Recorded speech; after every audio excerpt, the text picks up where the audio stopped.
मैं चाहता हूं कि हम सब एक साथ मिलकर we work together to ensure that no student in this crowd, no student in this country ever feels what this young lady felt, ever feels the desire to kill themselves. That is what this meeting is about. This meeting is not a political meeting. It is about discussing India's education system, what is wrong with India's education system, what needs to be corrected in India's education system. Whatever I'm going to present here is based on data, and I'm absolutely sure, 100% sure, that every single political party, every single leader in India will accept what we are saying here. There is nothing in this presentation that anybody in India will not accept. Every single student will accept what I'm going to say here because it is the truth, 100% the truth. Good evening. How is everybody? All well?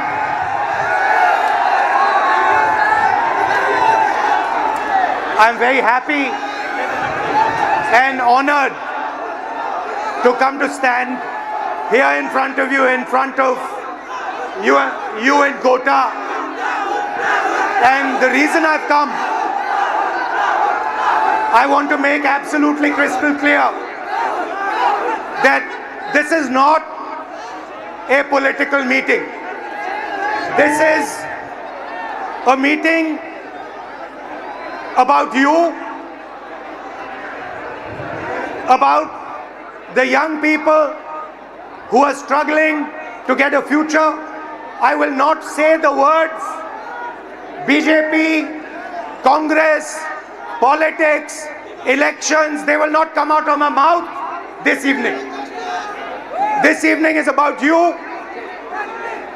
It is about what you're facing. It is about the challenges that you're dealing with every single day.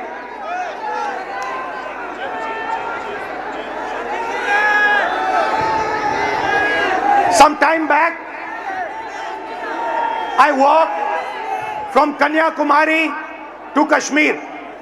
4,000 kilometers रास्ते में आप जैसे लाखों युवाओं से मैं मिला, हजारों युवाओं से मेरी बात हुई, डिस्कशन हुआ, और मेरा एक ही सवाल होता था, आप क्या करना चाहते हो?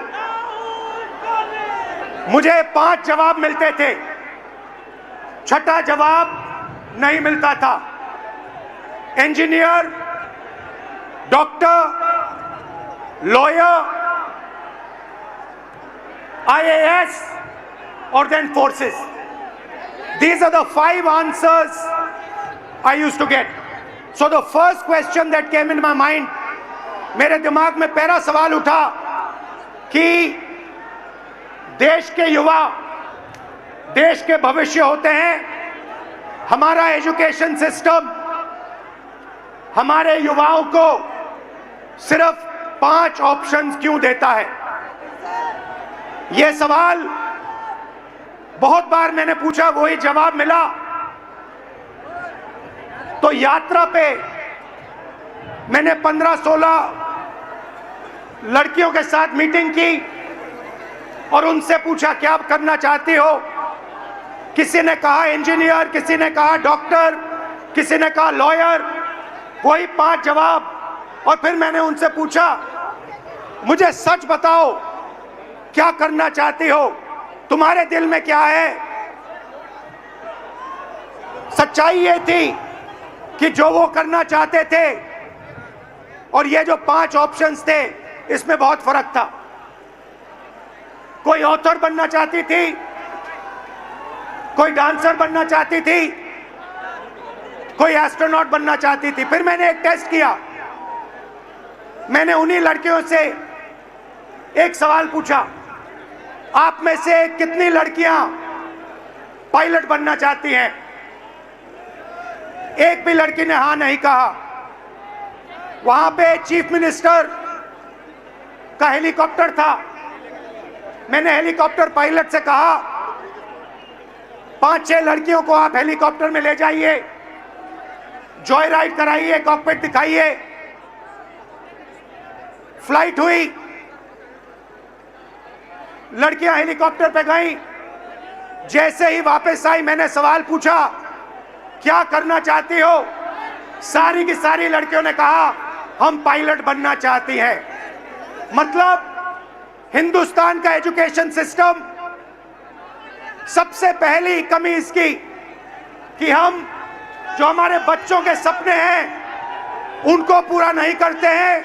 जो उनके ऑप्शंस हैं, जो वो ऑप्शन चाहते हैं, उनकी हम रिस्पेक्ट नहीं करते।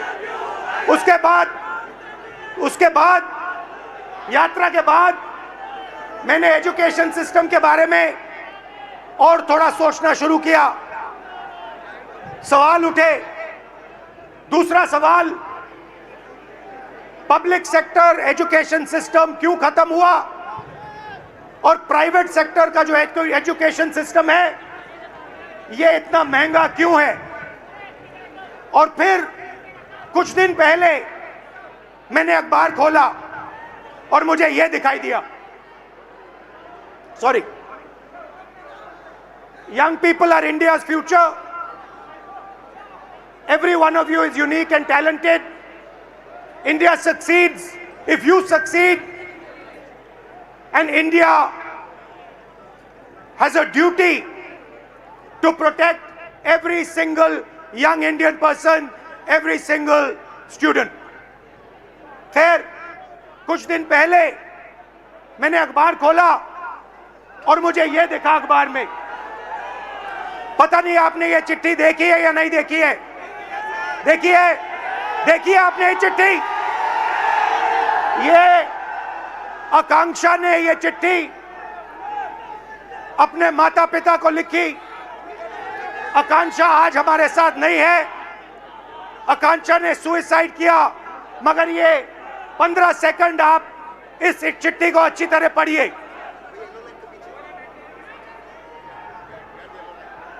ये आकांक्षा डॉक्टर बनना चाहती थी।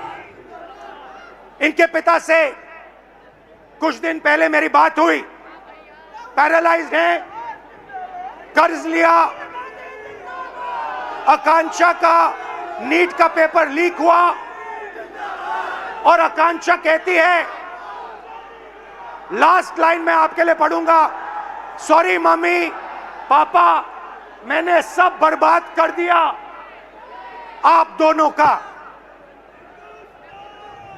मैंने सब बर्बाद कर दिया आप दोनों का। सच्चाई ये है कि ये आकांक्षा की गलती नहीं थी। ये आकांक्षा के माता पिता की गलती नहीं थी। ये एजुकेशन सिस्टम की गलती थी।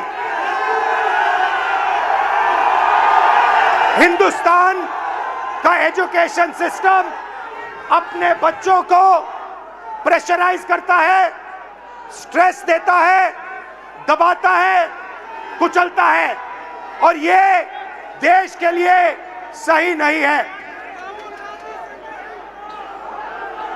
मैं चाहता हूं कि हम सब एक साथ मिलकर we work together to ensure that no student in this crowd, no student in this country ever feels what this young lady felt, ever feels the desire to kill themselves. That is what this meeting is about. This meeting is not a political meeting. It is about discussing India's education system, what is wrong with India's education system, what needs to be corrected in India's education system. Whatever I'm going to present here is based on data, and I'm absolutely sure, 100% sure, that every single political party, every single leader in India will accept what we are saying here. there is nothing in this presentation that anybody in India will not accept. Every single student will accept what I am going to say here because it is the truth, 100% the truth. Next. This dot, ये जो बिंदु है, this dot represents one student. On this screen, this dot represents one student. There are about 3,000 students in this meeting.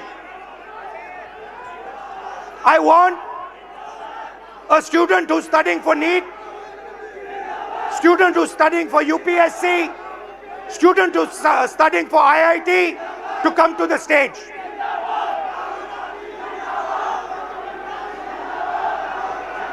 Can you tell them not to do naras? I'll do it right away. How are you? I'm good. Check. Okay. सबसे पहले Is the mic working? सबसे पहले Mic working. एक second sir ने भी एक बड़ी प्यारी सी रिक्वेस्ट की है। एक सेकंड हमने आने के पहले क्या कहा था? हम पढ़े लिखे स्टूडेंट्स हैं, नारेबाजी करने नहीं आए हैं। देश का फ्यूचर बदलना है तो पहले सुनना पड़ेगा। Listen and then change. अभी कोई नारेबाजी नहीं, सर बात कर रहे हैं, सर कुछ बोलना चाह रहे हैं। अब पहले कुछ बच्चों को बुलाते हैं जो आप ही लोग के बीच में से आए हैं। आपके नजदीक कोई नारेबाजी करे तो बोलो ठीक है भाई 5 मिनट बात करना, अभी रुक जाओ। Let me call upon sir, we have some kids who'd like to come up and want to share their stories with you. So ये randomly हमने select किया था, इनका enthusiasm देख के we have Soumya Meena, Sania Gupta, Himanshu Dangi, Hanshvi and Zishan Alam. Please join us on stage, guys. Please join us. Hello. Nice to see you. Thank you, sir. Hello. Nice to see you. What's your name? Soumya. Himanshu. No, I said. Hello, sir. Come. Guys, go ahead, please. Just introduce yourself. Hello, everyone. Myself, Soumya Meena. Hello, everyone. Myself, Soumya Meena, and I'm a JEE aspirant. Hello, I am Sania Gupta and I am preparing for NEET exam. Hello, my name is MD Zishan Alam. I'm preparing for NEET. Hello, my name is Himanshu Dangi और मैं भी आपके जैसे एक NEET aspirant हूँ। Hello, my name is Hansvi and I am a UPSC aspirant. So why NEET? Why did you guys choose NEET? Sir, जो NEET है, doctor, सबसे पहली बात तो डॉक्टर एक बहुत बड़ा टर्म है। किसी भी मतलब जैसे अभी कोई बीमार हो गया तो किसी भी एक बंदे की लाइफ हमारे हाथ में होती है। मतलब अभी तो मैं नीट के लिए तैयारी कर रहा हूँ, तो जैसे नीट का पेपर लीक हुआ तो पूरी होप टूट गई है। डॉक्टर बनने के लिए आदमी, कोई भी व्यक्ति इतना मेहनत करेगा, 2-2, 3-3 साल मेहनत करेगा, फिर पेपर देगा वो, और फिर उसको बता दिया जाता है कि तुम्हारा पेपर लीक हो गया और फिर तुम्हें वापस पेपर देना है, तो होप टूट गई। तो आपके अंदर जो भावना थी, आपके अंदर जो भावना थी, लोगों की मदद करने की भावना थी, आप क्यों कर रही हैं? मैं तो JEE कर रही हूँ, हाँ। इंजीनियर। तो इंजीनियरिंग तो मैं सिर्फ इसलिए कर रही हूँ कि अच्छा मेरे को एक्सपोजर मिले कॉलेज में जाके, जैसे कि हायर कॉलेजेस है, IIT बॉम्बे हो गया, IIT दिल्ली हो गया, तो वो काफ़ी अच्छे कॉलेजेस हैं जिसमें आगे जाके हमें इंजीनियरिंग में नहीं बाकी और चीज़ों में भी बहुत सारी अपॉर्चुनिटीज़ मिलती है। तो मेनली तो मैं अभी एक्सपोजर के लिए कर रही हूँ। और आपका? Sir, actually, I have always been interested. I'm a very social person, so I think UPSC would genuinely help me engage in society and make policies and decisions. And you? Sir, हम लोगों को बचपन से सिखा ही यही दिया जाता है कि आपको बड़े होकर डॉक्टर, इंजीनियर ये सब बनना है, तो एक मन से बचपन से ही वो सपना बन जाता है कि डॉक्टर बनना ही मगर है। अगर आप सब कुछ बिल्कुल फ्री छोड़ दिया होता और असलियत में आप क्या करना चाहते हो तो फिर क्या जवाब मिलता? सर, मेरे को डांसिंग में बहुत शौक था। आपको डांसिंग में शौक है? आपको? सर हमको डॉक्टर ही बनना था। डॉक्टर मेरे बनना जो अंकल थे वो हार्ट अटैक से डेथ कर गए थे 2019 में, तो इसीलिए मैं मतलब अर्जेंट मतलब वो उन्हें नहीं मिला, तो इसी की वजह से वो डेथ कर गए। तो बस इसी के कारण मैं डॉक्टर बनना चाहता हूँ। और आप अगर आपको पूरी फ्रीडम दिया गया तो क्या करोगे आप? सर नीट ही करोगे, डॉक्टर ही बनोगे? सबसे पहली बात तो ये कि जैसे कि मैं कुछ पढ़ रहा था तो मुझे पता चला कि सिर्फ 5 चीज़ें, 5 प्रोफेशंस जो लोग बस देखे देखी फॉलो कर रहे हैं: डॉक्टर, लॉ, इंजीनियरिंग और मैं भूल गया थोड़ा सा, सॉरी सर। रिलैक्स हाँ। रिलैक्स। तो अब कोई लोग खुद से पीछे करते हैं, मतलब ऑप्शंस नहीं है। सबसे पहली बात, मेन बात ये है। तो अगर आप नीट की तैयारी कर रहे हो, हाँ, अप्रोक्सीमेटली कितना पैसा लगता है beginning to end? Beginning to end अगर आपको ऑफलाइन अच्छी कोचिंग में तैयारी करनी है, अगर आप 11 से आ रहे हो, मिनिमम 3 लाख रुपए तो कोचिंग फीस है 2 साल की। फिर उसके अलावा हॉस्टल अकोमोडेशन, हॉस्टल फीस 10,000 रुपये मिनिमम मंथली, रूम मतलब जिसमें खाना वाना सब आ गया। फिर उसके और- बाद बोलो। पर्सनल एक्सपेंसेस भी रहते हैं तो 2-3 हज़ार वो, तो मोटा मोटा आप मानिए 1,20,000 हॉस्टल की फ़ीस हो गई, 1.5 लाख अपना 1 साल की कोचिंग की फ़ीस हो गई, और 15-20 हज़ार एक्सपेंस भी हो जाते हैं बच्चों के, जैसे बाहर रहते हैं कभी कुछ खा ठीक है। लिया। तो आप मानिए 4 lakh 3 lakh 4 lakh 4 lakh. Everybody agrees? Yes sir. Approximately 4 lakh. Yes sir. 4 lakh. Now आपके फैमिलीज ने लोन लिया है? कितना लोन लिया है? 2 लाख। 2 लाख। पापा क्या करते हैं? फार्मर हैं। किसान हैं। 2 लाख का लोन लेना आपके लिए आसान था, फैमिली के लिए आसान था? आसान तो मिडिल क्लास के लिए नहीं रहता है, मगर एफोर्ड करना ही पड़ता है, कंपलसरी है। कंपलसरी। अगर लोन नहीं लेंगे तो आगे सिस्टम में नहीं जा सकते हैं। आपकी फैमिली ने लोन लिया? सर लोन तो नहीं लिया था, लेकिन अगर हम गवर्नमेंट एग्ज़ाम जैसे नीट प्रिपरेशन की तैयारी कर रहे हैं, प्रिपेयर कर रहे हैं, और अगर हमारा नहीं क्लियर हुआ तो हम मतलब इंडिया में गवर्नमेंट सीट्स इतनी कम है कि हम प्राइवेट के लिए सोच भी नहीं सकते, क्योंकि उनकी फ़ीस बहुत ज़्यादा है। और भी ज़्यादा या है। बहुत ज़्यादा है। जैसे 24 लाख बच्चे हर साल अपेयर करते हैं नीट एग्ज़ाम में, उसमें से 80,000 सीट्स है जो गवर्नमेंट है, तो 23 लाख बच्चों को ना चाहते हुए भी हारना पड़ता ही है। तो उनके लिए प्राइवेट से करने के लिए ऑप्शन बचता ही नहीं है, क्योंकि हर मिडिल क्लास फैमिली 1 करोड़ रुपये अफोर्ड नहीं कर सकती है। तो पैसा आपके जेब से, हाँ। Yes sir. आपके फैमिली के जेब से, यस सर। रिस्क आपका, यस सर। डैमेज हुआ तो आपका। Yes sir. रिवॉर्ड की बात करते हैं, सक्सेस को डिफाइन करते हैं। यूपीएससी चांसेस क्या है? Real actual chances. If I say to you, ठीक है, you are a brilliant girl, brilliant student, what do you think your chances of becoming an IAS officer actually are? Sir, no matter how much brilliant a student is, but I think chances are still 1 out of 100. 1 out of 100? Exactly, 0.01%. She's saying IAS officer chances approximately 1 out of 100. What about IIT? What do you think are the chances? IIT में जाने का क्या chance है? Sir, 16 lakh students are appearing almost for IIT JEE, and if we consider NIT, triple IT, No, IIT.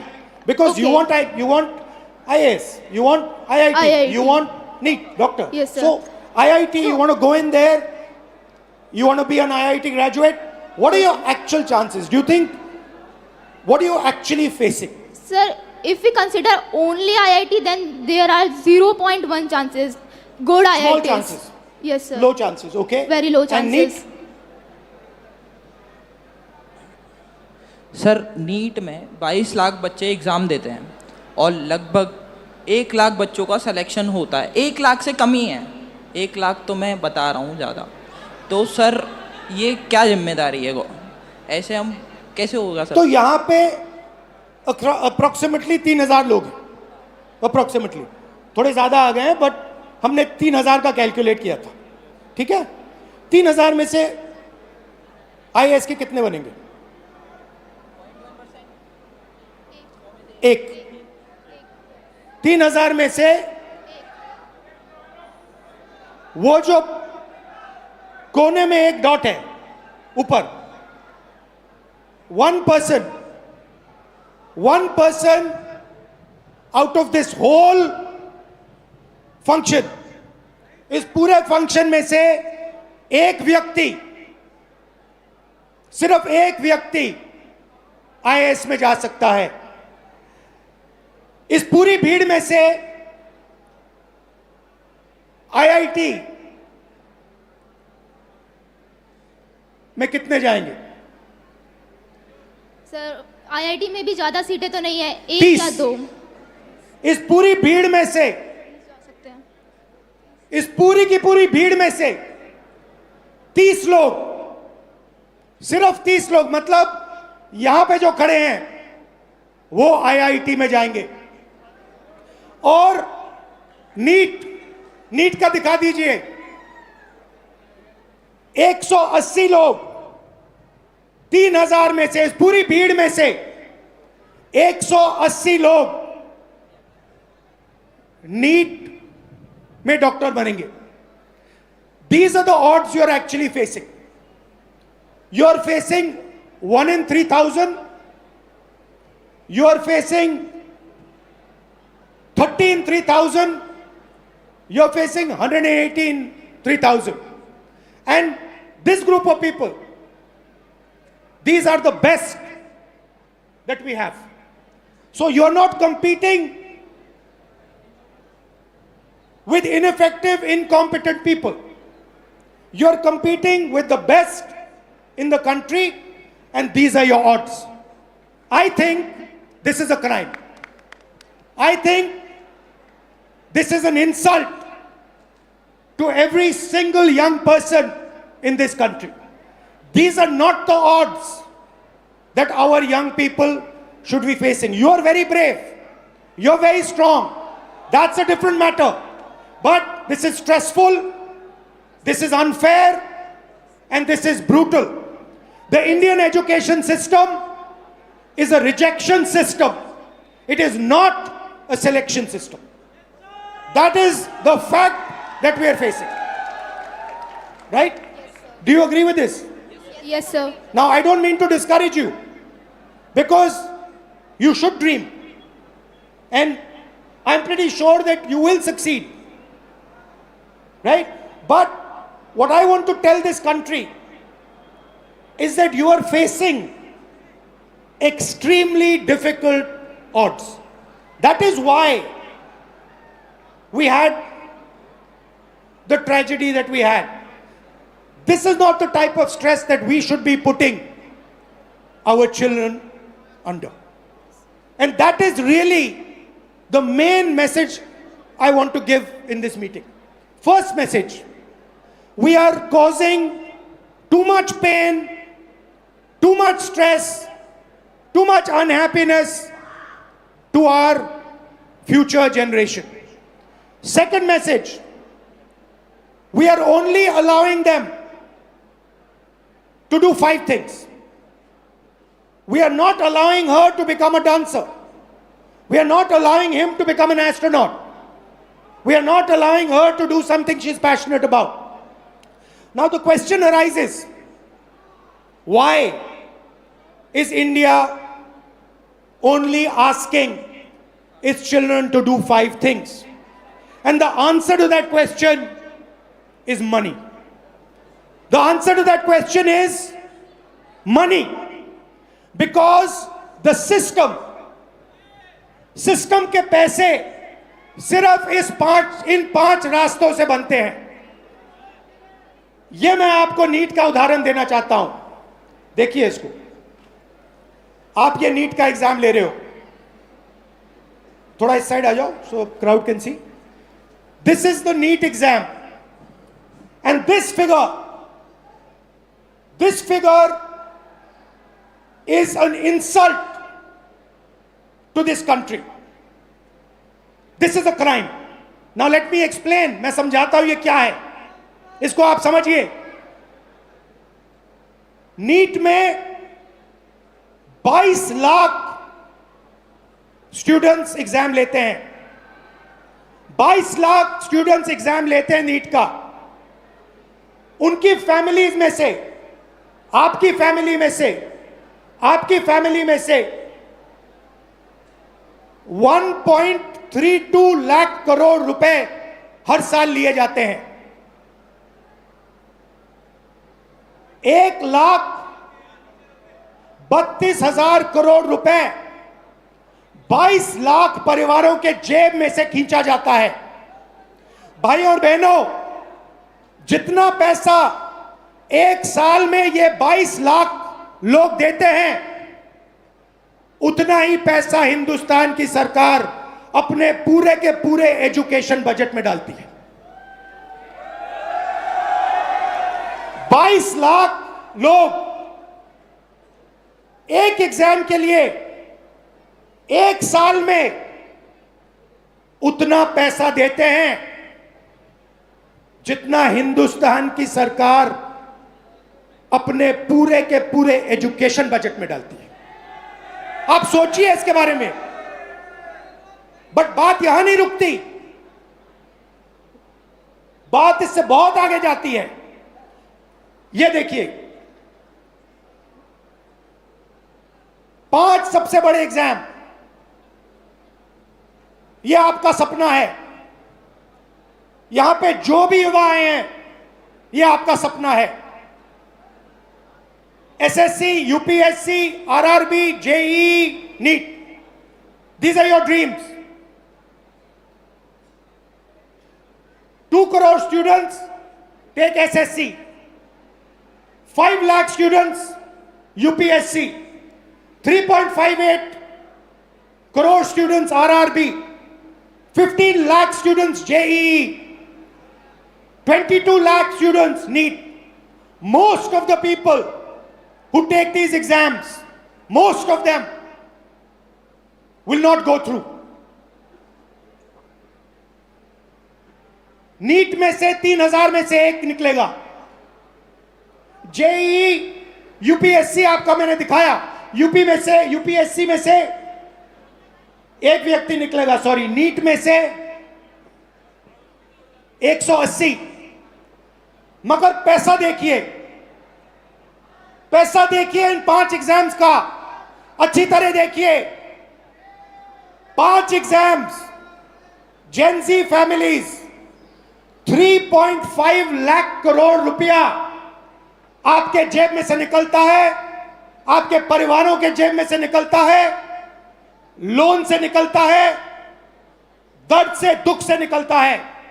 भाई और बहनों, जितना पैसा इन 5 एग्जाम्स में आपके परिवारों से निकलता है, उतना पैसा हिंदुस्तान की सरकार education budget, health budget, labour budget, science budget, women and child budget में डालती है।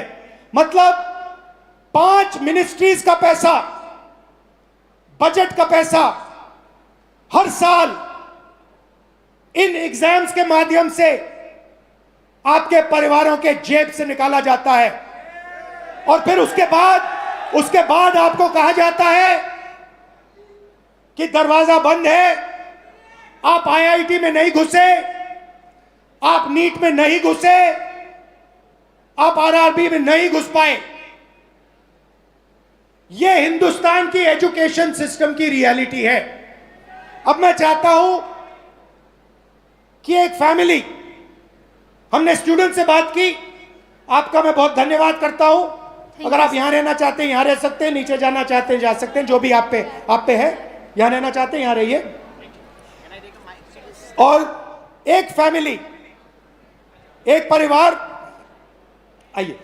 Alright, so हमारे पास यहाँ पर फैमिली के मेंबर्स भी आए हुए हैं। We'd like to invite on stage Bhavna Mahawar, please, and उनके parents Naresh Kumar Mahawar and Parvati Mahawar, please join us on stage. परिवार को थोड़ा स्वागत हो जाए तालियों के साथ। Come on guys, हम सबकी कहानी है ये।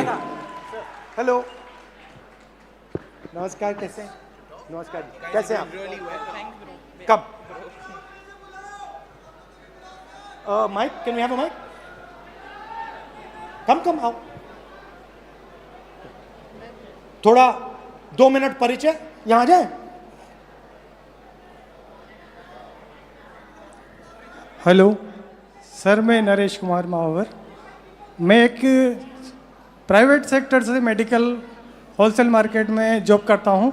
ये मेरी गुड़िया है, यूपीएससी करना चाहती है, पर आज का जो सिस्टम है बहुत गड़बड़ है और मैं चाहता हूँ उसको मजबूत करने के लिए राहुल जी सर जो भी नया कदम उठाना चाहे हम उसके साथ हैं। मगर आप एक बात बताइए। जी सर।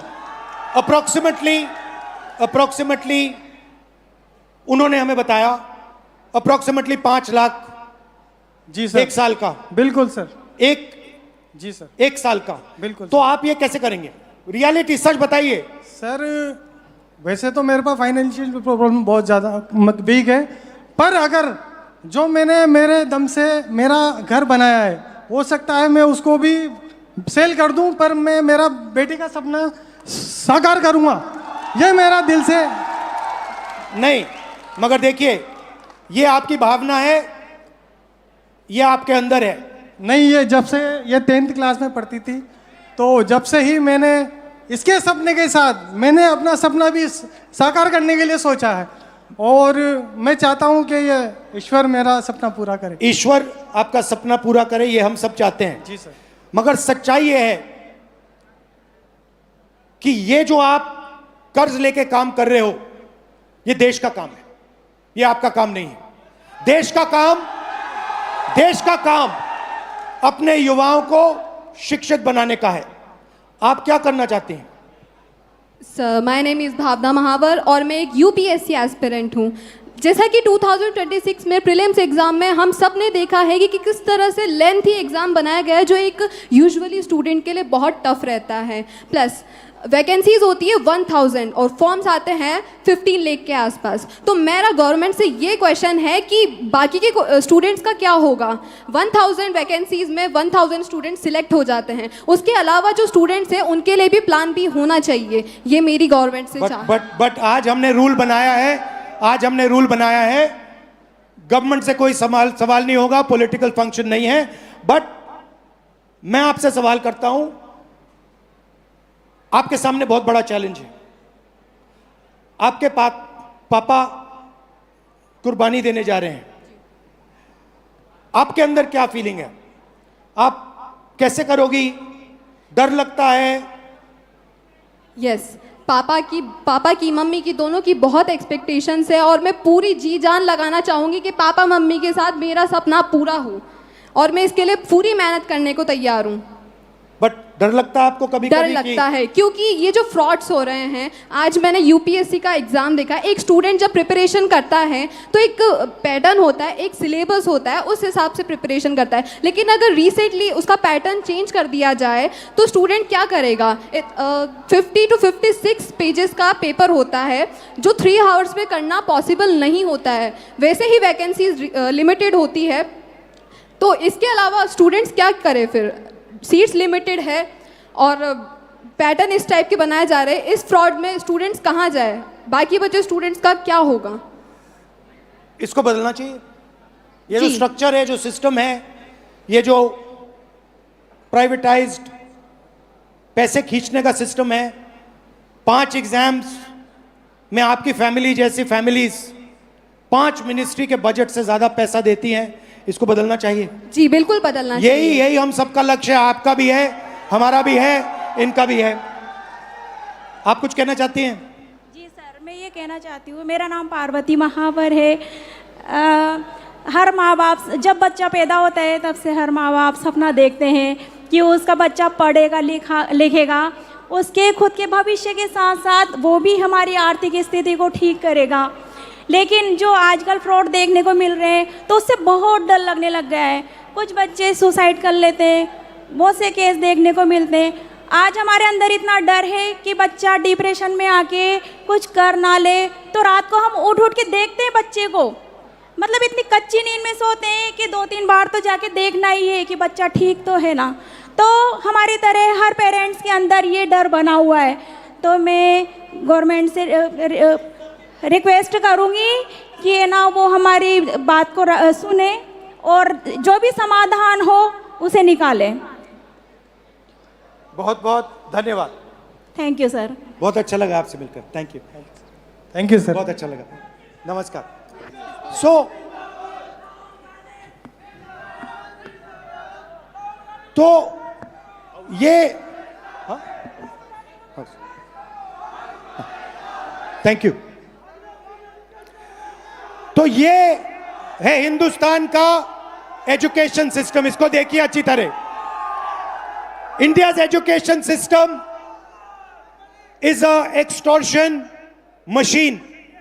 ये आपसे पैसे लेने का सिस्टम है, ये सिर्फ शिक्षा देने का सिस्टम नहीं है। ये एग्जाम के बेसिस पर आपसे लाखों करोड़ रुपए छीनने का सिस्टम है। थोड़ा सा मैं आपको इसके बारे में बताता हूं। यहां पे सारे के सारे लोग इस सिस्टम से निकले हैं।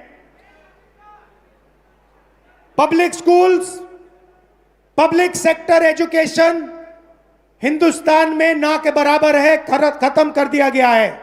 वहां पे आपको टूटा हुआ पब्लिक स्कूल दिख रहा है। यहां पे प्राइवेट स्कूल है। आप प्राइवेट स्कूल में गए, आपको प्राइवेट स्कूल ने कहा कि देखिए हम ठीक से अपना काम नहीं कर सकते हैं, आपको ट्यूशन की जरूरत होगी। प्राइवेट स्कूल में आपने पैसा दिया, ट्यूशन में आपने पैसा दिया, और फिर एग्जाम्स आए, सीबीएसई एग्जाम हुआ। आपने अभी देखा होगा सीबीएसई एग्जाम में करेक्शंस में प्रॉब्लम्स आई। उसके बाद आप आगे बढ़े, कॉलेज की ओर गए, कॉलेज में फिर से रीवैल्यूएशन हुआ। कॉलेज में आप गए, कॉलेज आपसे कहता है ठहरिए, हम अपना काम ठीक से नहीं कर सकते हैं, आपको कोचिंग की जरूरत होगी। आपसे पैसा फिर से कॉलेज जाने में लगता है, कोचिंग देने में लगता है, स्कूल में यूनिफॉर्म बनाने में लगता है, हॉस्टल का लगता है, और फिर आप आते हैं सबसे बड़ी दीवार के सामने। 5 एग्जाम, लाखों लाखों करोड़ रुपए आपके जेब से खींचा जाता है, आपके परिवारों के जेब से खींचा जाता है। प्रॉमिस क्या है? प्रॉमिस है 5 लाख रुपए दो, 10 लाख रुपए दो, एग्जाम करो और हम आपको रोजगार देंगे। प्रैक्टिकल बात है। आज स्टेज पे जो लोग आए वो अपने बच्चों को आईआईटी, आईएएस, आईपीएस क्यों भेजना चाहते हैं, इंजीनियर क्यों बनाना चाहते हैं? रोजगार के लिए, कि स्टेबल जॉब मिले, बेरोजगार ना हो। माता पिता ने कहा हम चाहते हैं कि हमारी भी देखभाल बच्चे कर पाएं। तो ये एक प्रकार का कॉन्ट्रैक्ट है। हिंदुस्तान का एजुकेशन सिस्टम आपसे कह रहा है school, college, uniform, tuition, books, ये सब आप दोगे, लाखों करोड़ रुपए आपके जेब से निकलेगा, और फिर आपको हम स्किल्स देंगे और रोजगार देंगे। अब आते हैं रोजगार की सच्चाई पर। रोजगार की रियलिटी क्या है ये देखिए। इस सिस्टम में, और इस बात को अच्छी तरह समझिए, इस सिस्टम में अगर 1000 बच्चे जाते हैं, घुसते हैं, तो 1000 में से सिर्फ 12 बच्चों को, अच्छी तरह सुनिए, 1000 बच्चों में से सिर्फ 12 बच्चों को रोजगार, सैलरीड रोजगार मिलता है। 1000 में से 12 मतलब इस भीड़ में 36 लोगों को, सिर्फ 36 लोगों को परमानेंट जॉब मिलेगा। दूसरे नंबर देखिए, तकरीबन 300 लोग बेरोजगार रहेंगे, वो काम नहीं करेंगे, उनके लिए कर्जा, नशा, ये लाइन है। उस साइड तकरीबन 1000 में से 700 लोग या गिग वर्कर उबर चलाएंगे, ओला का काम करेंगे, या फिर मनरेगा का काम करेंगे, इनफॉर्मल सेक्टर में काम करेंगे, सेल्फ एम्प्लॉयमेंट होगा, कुली का काम करेंगे। तो दो झूठ बोले जा रहे हैं। पहला झूठ कि ये शिक्षा का सिस्टम है, ये शिक्षा का सिस्टम नहीं है, ये एक्सटॉर्शन का पैसे लेने का सिस्टम है। और दूसरा झूठ, शिक्षा के बाद आपको रोजगार मिलेगा, नहीं मिलेगा। 1000 में से 12, इस भीड़ में से 36 लोगों को, सिर्फ 36 लोगों को ग्रेजुएट सैलरीड जॉब मिलेगा। और ये सुनिए, सबसे मजेदार आंकड़ा सुनिए, यहां पे आईआईटी जो ग्रेजुएट्स आए, सॉरी जो आईआईटी का एग्जाम ले रहे हैं, ये सुनिए, हिंदुस्तान में 100 इंजीनियर्स में से आज, अगर हिंदुस्तान में से इंजीनियर्स को आप देखें तो 100 इंजीनियर्स में से 80 इंजीनियर्स बेरोजगार हैं। तो हमारा कहना क्या है, हम अभी आज राजनीतिक बात नहीं कर रहा हूं, मैं हिंदुस्तान के भविष्य की बात कर रहा हूं, आपके भविष्य की बात कर रहा हूं, आपके फ्यूचर की बात कर रहा हूं, देश के फ्यूचर की बात कर रहा हूं। हमें इस सिस्टम को बदलना होगा, हमें इस सिस्टम को बदलना होगा और इस सिस्टम को ठीक करना होगा। शिक्षा के सिस्टम का क्या मतलब होता है? The education system we want allows you, every single Indian, to dream big. जो भी आपका सपना है, बड़ा से बड़ा सपना, वो आपको देखना चाहिए। एजुकेशन सिस्टम का दूसरा काम, जो भी आपका सपना है उसे पूरा करने का काम हिंदुस्तान के एजुकेशन सिस्टम का होना चाहिए। और तीसरी बात, सबसे जरूरी बात, आपका सपना पूरा करना मगर लोएस्ट कॉस्ट पे, बिना आपके जेब से लाखों करोड़ रुपए छीनने के से करना चाहिए। ऐसा सिस्टम हम चाहते हैं, इसलिए हमने ये पहली मीटिंग की है। आपका मैं दिल से धन्यवाद करना चाहता हूं, आपके सुझाव चाहता हूं, आपके ओपिनियन चाहता हूं, आपका इनपुट चाहता हूं। ये मूवमेंट है, इसकी शुरुआत है, आप मूवमेंट को ज्वाइन कीजिए। हमें बताइए किस प्रकार से हम इस सिस्टम को बदलें, क्या आपका ओपिनियन है, क्या रास्ता हिंदुस्तान को लेना चाहिए। दिल से आपका धन्यवाद कहना चाहता हूं और फिर से याद दिलाना चाहता हूं, एजुकेशन सिस्टम हिंदुस्तान के सबसे गरीब मिडिल क्लास लोग से एक एग्जाम के लिए उतना पैसा छीनता है जितना एजुकेशन बजट है, और 5 एग्जाम्स के लिए उतना पैसा छीनता है जितनी 5 बड़ी मिनिस्ट्रियों को बजट मिलता है। ये शर्मदायक है और इसको बदलना होगा। आप सबको दिल से बहुत बहुत धन्यवाद। नमस्कार, जय Hind. I'd like to thank everybody, especially Kota. Kota is the nervous system of India, education system. I'm proud of everyone who works in Kota. I'm proud of all the students. I wish you all the best. I hope you do really well in life. Thank you very much for having me. Namaskar. Thank you, sir. Thank you, sir. Thank you, sir. But before you leave, sir, before you leave, first of all, एक बार जोरदार तालियां हो जाए, आवाज हो जाए sir के लिए, come on. सर, छोटी सी गुस्ताखी करेंगे, हम यूथ हैं, हमारी आप जानते डिमांड से थोड़ी ज्यादा ही होती है, थोड़ी सी ज्यादा है कि नहीं, बनता है कि नहीं अपना। सर, जाने के पहले अगर हम सबके साथ एक सेल्फी हो जाती तो मजा ही आ जाता सर। एक सेल्फी अगर हो जाती, सर आप पहले ले लीजिए। Oh, thank you sir. Okay everyone, let's go. You wanna bend down? So Yeah, we'll bend down.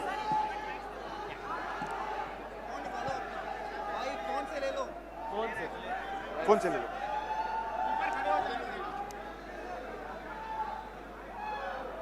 I think you should spin it around and take it so it's It'll be a big one, big wide one.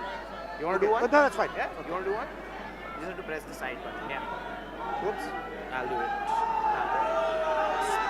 The other way. Back. Yeah. Yes. Thank you. And sir, also, once again, as we said, Did you like it? we love it. We love it, sir. All the best. And before that, before you leave, sir, 21st is the NEET exams. If you can wish all our dear friends. Best of luck to everybody for the NEET exam. I hope you all do well and serve India. Thank you. Love you. Thank you, sir. And this